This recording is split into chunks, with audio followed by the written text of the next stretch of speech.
কিবা বস্তু জ্বলাইছে কিবা তেনেকুৱা ধোঁৱা জাতীয় মানে শ্বাস প্ৰশ্বাসজনিত ৰোগত তেখেত আক্ৰান্ত হয়। এইটো নেকি যাক কোৱা হয় টক্সিক ফিউম, এনেকুৱা বিষাক্ত গেছ এবং মানুহৰ শ্বাস প্ৰশ্বাসজনিত ৰোগৰ সমস্যা হয়। তেখেতে আপুনি কি কৰিছিলে এতিয়া অকণমান ভাল পাইছে?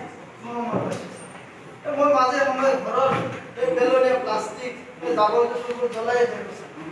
আজিও তেনেকে জ্বলাইছিলোঁ, তাৰ ধোঁৱা আহিছে আজি মই নাজানো।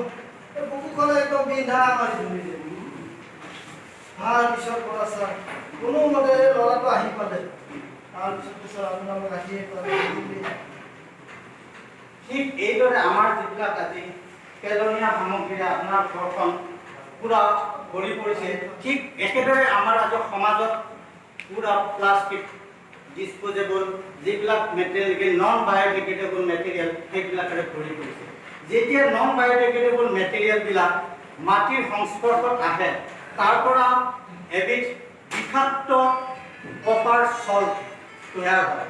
এই কপাৰ চল্টবিলাক আমাৰ ফুড গ্ৰেইনছবিলাক মানে খাদ্য শস্যবিলাকৰ মাজেৰে যেতিয়া আমাৰ শৰীৰৰ ভিতৰত প্ৰৱেশ কৰে তাৰ ফলত এনেধৰণৰ শ্বাস প্ৰশ্বাসজনিত কেঞ্চাৰ, টিউবিকুলাইচিছ মানে টিবি আদি বেমাৰৰ সৃষ্টি হয়। ই ইমানে ভয়ানক যে মাতৃৰ গৰ্ভত থকা সন্তানকো ই বিনষ্ট কৰিব পাৰে। দ্বিতীয়তে হৈছে যেতিয়া আমি প্লাষ্টিকবিলাক পানীত পেলাই দিওঁ, পানীবিলাক প্ৰদূষিত হয় আৰু এইবিলাক সেৱন কৰাৰ ফলতো এনেধৰণৰ আমাৰ সমস্যাৰ সৃষ্টি হয়। ৩ নম্বৰ কথাটো হৈছে যেতিয়া সূৰ্যৰ ৰশ্মি আৰু এনেধৰণৰ যেতিয়া জ্বলাই দিয়ে তাতকৈ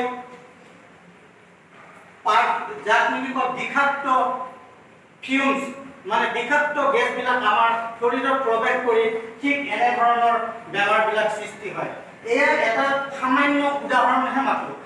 এনেকুৱা হাজাৰ হাজাৰ আজি সমাজত মানুহ বেমাৰত আক্ৰান্ত হৈ মৃত্যুৰ সৈতে যুঁজি আছে। বুজিলে? হয় ছাৰ, ঠিকে কথা কৈছে আপুনি। কৈছে ছাৰ আজিকালিৰ এই নতুন প্ৰজন্মই কিবা বোলে ষ্টেটাছ, একখন লৈ গ'লে ষ্টেটাছ হেৰাই যাব, প্লাষ্টিকখন লৈ গ'লে